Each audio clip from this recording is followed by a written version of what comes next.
भाजपा विधायक दल के नेता और राज्य के पूर्व मुख्यमंत्री बाबूलाल मरांडी जी हमारे साथ बातचीत करने के लिए। राज्य की हेमंत सोरेन सरकार 2 साल का अपना कार्यकाल पूरा कर रही है। इन 2 सालों में सरकार ने किस मोर्चे पर अगर कहें कि खुशी दी है और किस मोर्चे पर वो विफल रही है, बाबूलाल मरांडी जी से हम जानेंगे।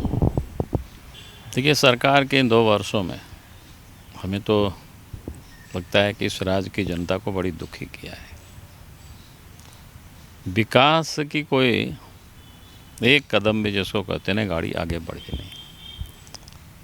मैं छोटी छोटी चीज़ों के बारे में कहता हूँ कि जैसे बिजली है, अगर पहले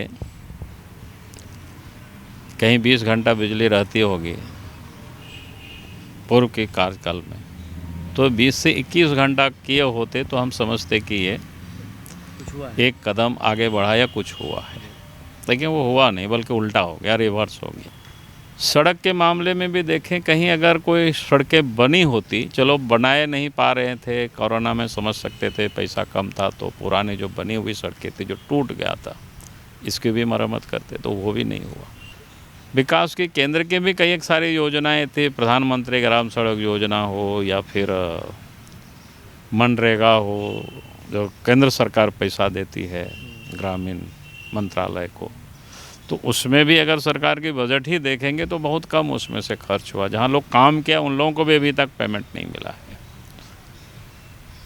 फिर भारत सरकार की ओर से जो अनाज भी मिलती है वो भी पिछले महीना सितंबर महीना में वो नहीं मिला। किसानों के साथ भी वही सरकार ने किया कि भाई किसानों की पहले तो बड़ी बड़ी घोषणाएं करते थे। हम 2 दिन पहले हमने मंगाए थे, पता कराए थे कि भाई उसमें भी धान की खरीदारी बहुत ही कम हुआ है। फिर लॉ एंड ऑर्डर की वही स्थिति है, जहां मैं बार बार कहता हूँ भाई यहाँ तो पैसा नहीं लगना था। झारखंड में आज पर्याप्त पुलिस बल है, स्टेट के भी है और पैरामिलिट्री फोर्स भी है।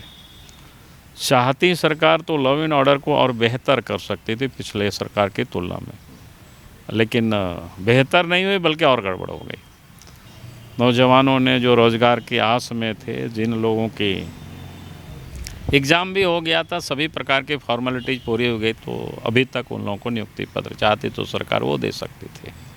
आज भी ओमर सीट उन्होंने जारी नहीं किया है। उन्हें क्या छुपाना चाहते हैं?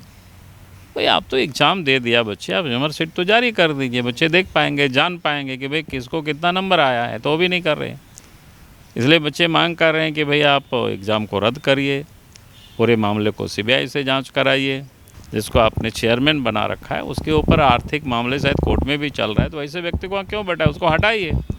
तो ये सारे जो मांगे आज सब दिख रहे हैं। नौजवान ठगे से जा रहे हैं, महिलाएं सुरक्षित नहीं है, विकास नहीं हो रहा है, किसान ठगे जा रहे हैं, मजदूर ठगे जा रहे हैं, काम किया हुआ है मनरेगा में, मजदूरों को पेमेंट नहीं हो रहा है।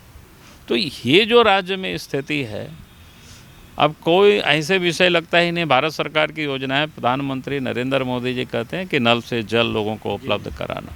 देखिए उसमें क्या स्थिति है साहब, काम नहीं हो रहा है यहाँ पर। आपको क्या वजह लगता है सर? सरकार ठीक है, गठबंधन की सरकार एक रीजन हो सकता है, या सरकार का मंसूबा ही नहीं है कि सरकार में राज्य में कोई डेवलपमेंट हो?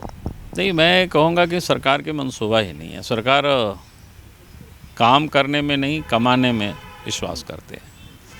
और कमाने की जब बात होती है तो जहाँ से पैसा आ सकता है तो वहाँ उस काम को, वो लीगल नहीं तो इलीगल भी चलाओ।